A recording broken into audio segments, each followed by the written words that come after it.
মহাকায় সূৰ্যকোটি সমপ্ৰভম নিৰ্বিঘ্নম কুৰুমে দেব সৰ্বকাৰ্যেষু সৰ্বদা। নমস্কাৰ প্ৰিয় বন্ধুসকল, মোৰ ইউটিউব চেনেল সকলোকে স্বাগত জনাইছোঁ। আজি মই তুলা ৰাশিৰ বিষয়ে ফেব্ৰুৱাৰী মাহটো কেনে যাব ৰাশিফলখিনি দি দিম, যিহেতু এইকেইদিন সময় পোৱা নাই। আপোনাৰ চোৱা যায় চতুৰ্থত আছে ৰবি আৰু বুধ, পঞ্চমত আছে শনি আৰু চন্দ্ৰ, ষষ্ঠত আছে ৰাহু আৰু শুক্ৰ, অষ্টমত আছে বৃহস্পতি, নৱমত আছে মংগল, দ্বাদশত আছে কেতু। এনেকৈ আপোনাৰ ৰাশিফলটো আৰম্ভ হৈছে। গতিকে যদি চোৱা যায় চতুৰ্থত ৰবি আৰু বুধ থকাৰ কাৰণে আপোনাৰ যিহেতু বন্ধুস্থানত ৰবি আৰু বুধ আছে, প্ৰাইমাৰী শিক্ষাও আৰু উচ্চ শিক্ষাটো শনি আৰু চন্দ্ৰ আছে। প্ৰাইমাৰী শিক্ষাৰ ক্ষেত্ৰত অতি শুভ, যিসকলে মেট্ৰিক দিব, হায়াৰ ছেকেণ্ডেৰী দিব, তেওঁলোকৰ কাৰণে অতি শুভ ফল তেওঁলোকে লাভ কৰিব, যিহেতু বুধায়িত যুগটো হৈ আছে, এইটো মাহৰ কাৰণে অতি শুভ। আৰু বন্ধুস্থানটো অতি শুভ, আপোনালোকে লগ বন্ধুৰ পৰা সহায় সহযোগ লাভ কৰিব। যিকোনো ক্ষেত্ৰত যদি আপোনালোকে আগবাঢ়িব ইচ্ছা কৰে, বন্ধুৱে আপোনালোকক সহায় কৰিব। যান বাহন যোগ দেখা যায় আপোনালোকৰ ক্ষেত্ৰত। যদি ফেব্ৰুৱাৰী মাহত যান বাহন ক্ৰয় কৰিব খোজে, ফেব্ৰুৱাৰী মাহতে বুকিং কৰক, তেতিয়া আপোনালোকে সোনকালে গাড়ী ল'ব পাৰিব। গতিকে উচ্চ শিক্ষাৰ ক্ষেত্ৰত যিসকলে নিজৰ ঠাইৰ পৰা দূৰত কৰিব ইচ্ছা কৰে, তেওঁলোকৰ দূৰত যোৱা যুগ দেখা যায় শনি আৰু চন্দ্ৰ থকাৰ কাৰণে। শনি থাকিলে অলপ দূৰলৈকে লৈ যায়, গতিকে আপোনালোকে দূৰত যাব পাৰে আৰু পঢ়াত উন্নতি হ'ব। যিসকলে ITI IIT পঢ়ি আছে বা যিসকলে ভেটেনাৰী হওক বা ডক্টৰ হওক এনেকুৱা কৰ্চবিলাক কৰি আছে, তেওঁলোকৰ কাৰণে অতি শুভ শনিৰ কাৰণে। যদি চোৱা যায় আপোনাৰ ষষ্ঠত ৰাহু আৰু শুক্ৰ, গতিকে তৃতীয় ষষ্ঠ একাদশত যদি পাপগ্ৰহ থাকে অতি শুভ।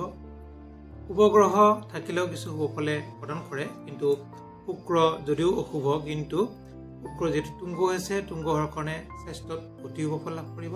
আপোনাৰ স্বাস্থ্যৰ প্ৰতি যত্ন নল'লেও ভাল হ'ব, সোনকালে আৰোগ্য হ'ব। যিসকল ৰোগ হৈ আছে তেওঁলোকৰ আৰোগ্য লাভ কৰিব। আৰু যদি চোৱা যায় অষ্টমত বৃহস্পতি, আচলতে আপোনাৰ ষষ্ঠৰ শুক্ৰ আৰু অষ্টমৰ বৃহস্পতি 100% অশুভ যদিও, যিহেতু বৃহস্পতি শুক্ৰৰ ঘৰত, শুক্ৰ আছে বৃহস্পতিৰ ঘৰত, ক্ষেত্ৰ বিনিময় যুগ এটা ভাল যুগ, শুভ যুগ পাই আছে, লগতে বুধায়িত্ব যুগো পাই আছে। সেইকাৰণে আপোনালোকৰ কিন্তু শুক্ৰ আৰু বৃহস্পতি অতি শুভ। গোটেই মাহটোৰ কাৰণে শুক্ৰ আৰু বৃহস্পতি শুভ ফল লাভ কৰিব। যিহেতু বৃহস্পতিৰ কাৰণে অষ্টমত বৃহস্পতি থাকিলে কিছু অশুভই হয়, তথাপিও কিন্তু আপোনালোকৰ যিহেতু ক্ষেত্ৰ বিনিময় যুগটোৰ কাৰণে শুক্ৰ আৰু বৃহস্পতি অতি শুভ, দুটা গুৰু শুভ বুলি ক'ব পাৰি। এইটো মাহতে আপোনালোকৰ কিন্তু কৰ্ম, যিসকলে কৰ্ম পোৱা নাই তেওঁলোকে কৰ্ম পোৱা যুগ দেখা যায়। যিসকলে ট্ৰেন্সফাৰ হোৱা নাই তেওঁলোকেও ট্ৰেন্সফাৰৰ কাৰণে আপোনালোকে এইটো মাহতে এপ্লাই কৰিলে ভাল ফল লাভ কৰিব, নিজৰ ঠাইলৈ যাব পাৰিব। আৰু যদি চোৱা যায় যিসকলে প্ৰমোচন পোৱা নাই তেওঁলোকৰ প্ৰমোচন পোৱা যুগ দেখা যায়।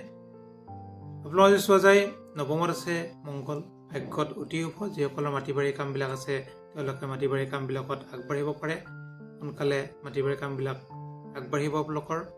যিসকলৰ তেনেকুৱা ফাঁচি আছে ক্ৰয় বিক্ৰয়, তেওঁলোকেও কৰিব পাৰে। আৰু চোৱা যায় আপোনালোকৰ কৰ্ম, মই কৈয়ে দিলোঁ কৰ্মত অতি শুভ। কৰ্মৰ কাৰণে আপোনালোকে এইটো মতে এপ্লাই কৰিলে ভাল ফল লাভ কৰিব।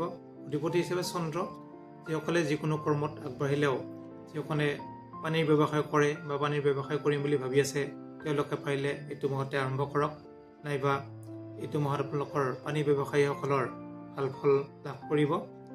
আৰু যদি চোৱা যায় ইনকামৰ ক্ষেত্ৰত আপোনালোকৰ বন্ধুৰ পৰা ইনকাম লাভ হ'ব, বন্ধুৱে আপোনালোকৰ ইনকামৰ ক্ষেত্ৰত সহায় কৰিব, তেনে ক্ষেত্ৰত অতি শুভ।